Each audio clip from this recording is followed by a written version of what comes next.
Այս խղճուկ կացարանում Գրիգորյաններն ապրել են 26 տարի։ Պատերը բոլոր դժվարությունների լուռ վկաներն են։ 88-ին բնակարան չեն կորցրել, չեն էլ ունեցել։ Գումարը միայն այս կացարանի ձեռքբերմանն է բավականացրել։ Գնել են տնակն ու մի կերպ իրենց գոյությունը քարշ տվել։ Մի քանի տարի անց ընտանիքի հայրը հեռացել է, հոգսը թողնելով մոր ուսերին։ Շատ վատ պայմաններում լույս չի եղել,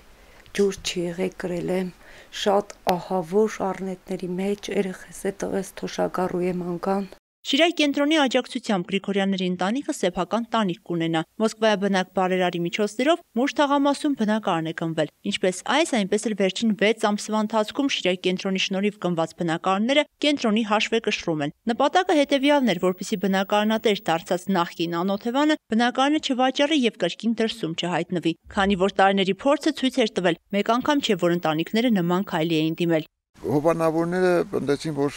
այլևս պետք է մի մեխանիզմ մշակել, որ չկարողանան բնակարանները վաճառել։ Մեխանիզմը հետևյալն էր, ասացին, որ Շիրակ կենտրոնի անունով պետք է գնվի բնակարանները, Շիրակ կենտրոնը պետք է պայմանով անհատույց օգտագործման տրամադրի տվյալ Անօթևան ընտանիքին 5, 10 կամ 15 տարի, ըստ տվյալ հովանավորի պահանջի, որից հետո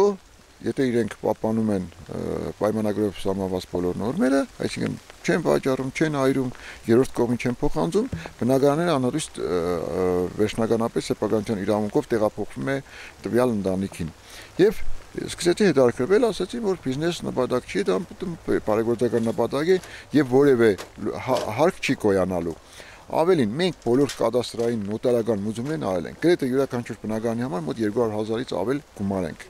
մենք մուծել։ Եվ բնակարանները, որ գնում ենք, հետևյալ ձևով ենք անում։ Հովանավոր անմիջական կոնտակտի մեջ է մտնում վաճառողի հետ, գինը որոշում է եւ այդ գինը տալիս է Շիրակ կենտրոնը գնորդ է հանդիսանում, վերցնում է Շիրակ կենտրոնի բալանսին, կարճ ժամանակում սահմանված եւ պայմանագիր կնքում անհատույց օգտագործման վկայական է տրամադրում տվյալ ընտանիքին կադաստրի միջոցով եւ ժամկետ լրանից հետո ամբողջովին անցնելու է տվյալ ընտանիքին, որտեղ պայմանագրով սահմանված է։ Հետո հաջողակայում արդեն 6 ամիս այդ գործընթացը անում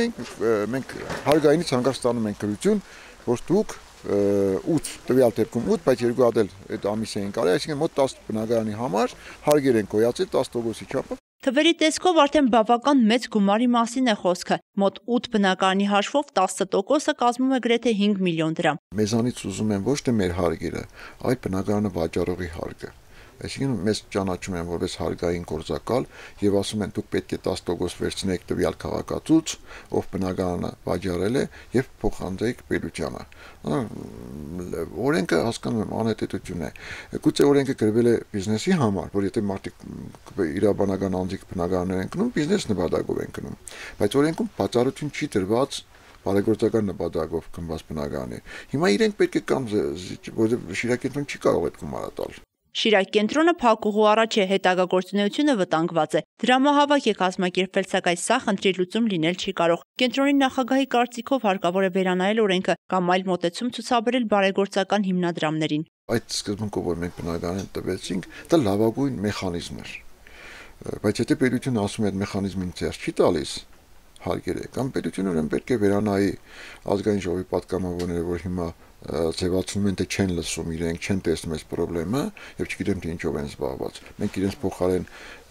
զբաղվում ենք կարիքի մեջ գտնվող մարդկանց կյանքը փրկելով, իրենք տպավորություն է, որ իրենք չգիտեն ինչ է կատարվում, գոնե իրենք բան անային, ասենք առաջարկությամբ հանդես գային, օրենքում ընդամենը մի տող ավելացնեին եւ այս խնդիրը լուծվեր։ Շուրջ 3 տարվա գործունեության ընթացքում մոտ 60 ընտանիքի են հանել քայքայված տնակներից ու հիմնովին փոխել նրանց գորշ կյանքի երանգը։ Շիրակ կենտրոնն արդեն երկրորդ նամակն է ուղարկում կառավարությանը։ Վարչապետը փոխվեց, երկրորդ նամակը գրեցին, սպասում են պատասխանին, ակնկալում են, որ կընդառաջեն։ Նազիլ Ելբակյան, Խան Հովհաննիսյան, այսօր։